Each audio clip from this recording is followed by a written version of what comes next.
ঝিনুক, পুঁতি ও পাথরের অলংকারগুলো দেখতে চকচকে হলেও এগুলো তৈরির গল্পগুলো কিন্তু মোটেই চাকচিক্যময় নয়। কক্সবাজার শহরে পিছিয়ে থাকা এলাকাগুলোতে বসবাসরত নিম্ন আয়ের পরিবারের সংগ্রামী নারীরাই মূলত এসব অলংকার গড়ার কারিগর। তাদের হাতের ছোঁয়াতে তৈরি হওয়া ঝিনুক পাথরের অলংকারগুলো কক্সবাজারে ঘুরতে আসা পর্যটকদের দৃষ্টি আকর্ষণ করে। কক্সবাজারে শত বছর ধরে ঝিনুকের মালা গেঁথে আসছে পরিবারের নারীরা।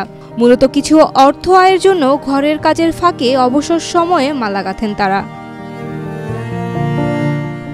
কিন্তু আনিয়ে তারা হাট বিক্রি করে, কিনলে আমরা কিনে আনিয়ে ব্যবসা করি, গরিব মানুষ করে চলিও।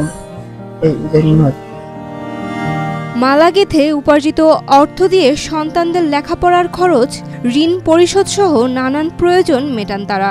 শামুক, ঝিনুক, পুঁতি ও পাথর দিয়ে তৈরি বাহারি পণ্যের মধ্যে তৈরি করা হয় মাথার খোপা, কানের দুল, হাতের বালা, গলার সেট, আংটি, চুড়ি, ঝাড়বাতি, ঝিনুকের ল্যাম্প, ডুলা ঝাড়বাতি, দরজা জানালার নেট সহ কত কিছু। সাগর তুলে আনি, না থাকলে কিনি, থাকলে তুলে আনি, বানি জোর দিলে তুলে আনি, ওগুলো গাঁতি করে বিক্রি করি। পর্দা, জার।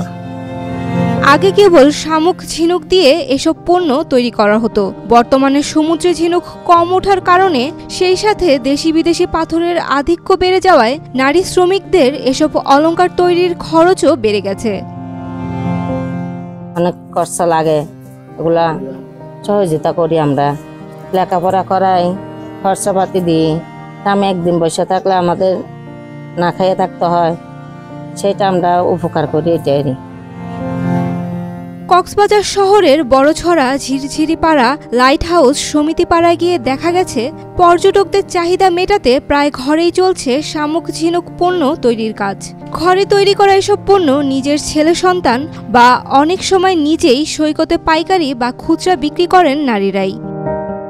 ঝিনুক বাইরে কিনে আনতে হয়, চায়না থেকে আসে, আমাদের বাংলাদেশের মধ্যে আছে, এগুলো আমরা কিনে আনি। আবার মহিলারা কাছে এদের কাছ থেকে আমরা কিনে নিই, অথবা এদের বাচ্চা কাচ্চা আছে, এরা নিয়ে বিচে ব্যবসা করে, অনেকে লেখাপড়া করে, ওগুলো খরচা চলায়, অনেকের লোন আছে, ওগুলো নিয়ে মানে সংসারটা চলে। সেটা পর্যটক এলে ভালো বিক্রির আশায় বুক পেতে আছে শামুক, ঝিনুক গাঁথা শত শত পরিবার।